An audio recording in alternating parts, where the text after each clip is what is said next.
Do you notice that they have the same amount of ink on them? Do you notice that they're made out of the same virtually worthless stuff? It's paper. Did you get it? It's paper. When we create money, we have created an instrument of value that has no value of its own. And it's just as expensive or inexpensive to print the 20 as it is to print the 1. I'm here to prove to you that bankers, especially in the Federal Reserve System, make multiplied trillions of dollars and never create one thing of value. Are you with me? You want to learn this or not? Are you sure? An automaker might make 1 or 2% profit. A builder might make 10% profit. But the printers of money have no limit to the amount of money they can create and the wealth that they can create for themselves. Money's the bloodline of a civilized society. It's the instrument by which a product is sold or bought. Reduce the supply of money below the necessary levels to sustain trade. Reduce the amount of this in the system below the levels necessary to sustain the current trade, and you create a depression. In 1930, let me ask you a question. Did we not have farms? In 1930, did we not have factories? Did we have the greatest roadway system in the world at that time? Yes. Did we have the greatest communication system in the world at that time? Yes. Did we have the greatest opportunity of trade with oceans on both sides and water systems like the Mississippi River running through the width and breadth of this nation? Did we have ability to move our goods and services? Yes. Did we have transportation and roadways? Yes. What did we not? Did we lack workers? Then what happened? I'll tell you what happened. The bankers decided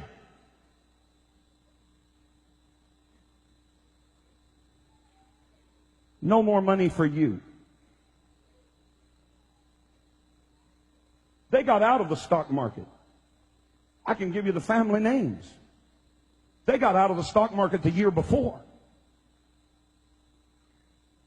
Do you know all the money that was lost in the stock market as people began to sell their stocks one after the other, after the other, after the other, and stocks that were valued at $10,000 were selling for 15 cents?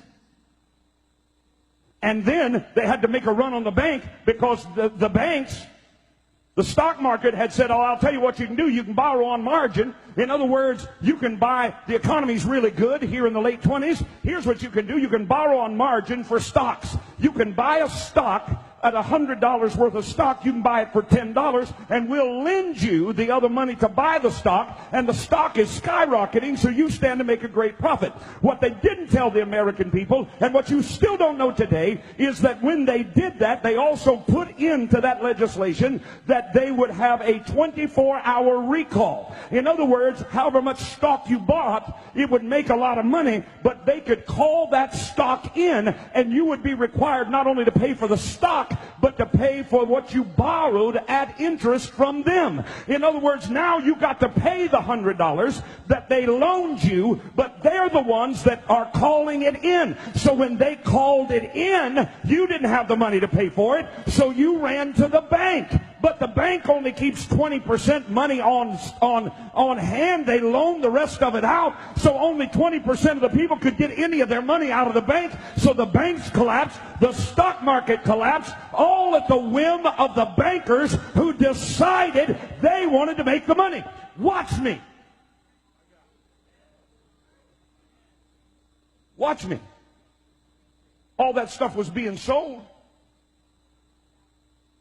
$100,000 farms were selling for $3,000. Who do you think bought them?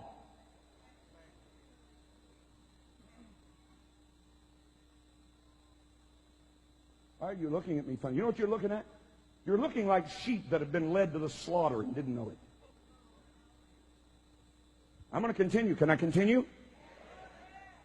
We didn't lack industrial capability. If you don't believe me, I just told you what started the Great Depression. Let me tell you what ended it. World War II. And all of a sudden, the same banks that said no money for farms, no money for food, put people in soup lines, no money for commerce, no money for railroads, no money for roads, no money, no money. All of a sudden said, war?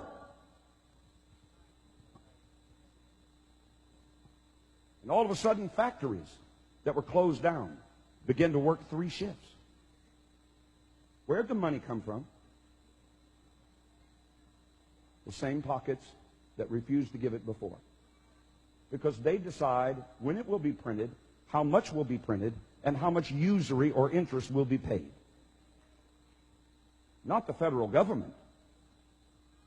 The federal government has no say in it, as I will prove to you. Say, debt is a devil. By the simple manipulation of a few wealthy bankers, World War II ended the Great Depression. After successive failures to convince the public of the need of a central bank by wars, these same European bankers financed both sides of the Civil War in this country. You don't even know that. Same bankers, same families, financed both sides of the Civil War. Why? They make the money.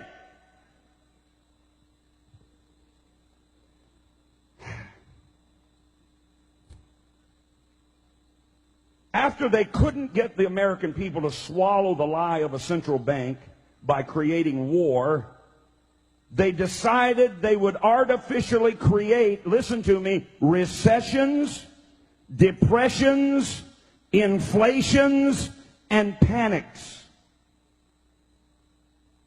Since only a small amount of deposits are stored at the bank, about 20%, the other 80% is out on loan with security of property and your promise to pay it back. A simple rumor of a bank's insolvency would make a run on that bank. Everybody would get nervous, go pull their money out of the bank, and that bank would collapse. And then the international bankers who started the rumor in the first place would look like prophets. P-R-O-P-H-E-T-S, prophet.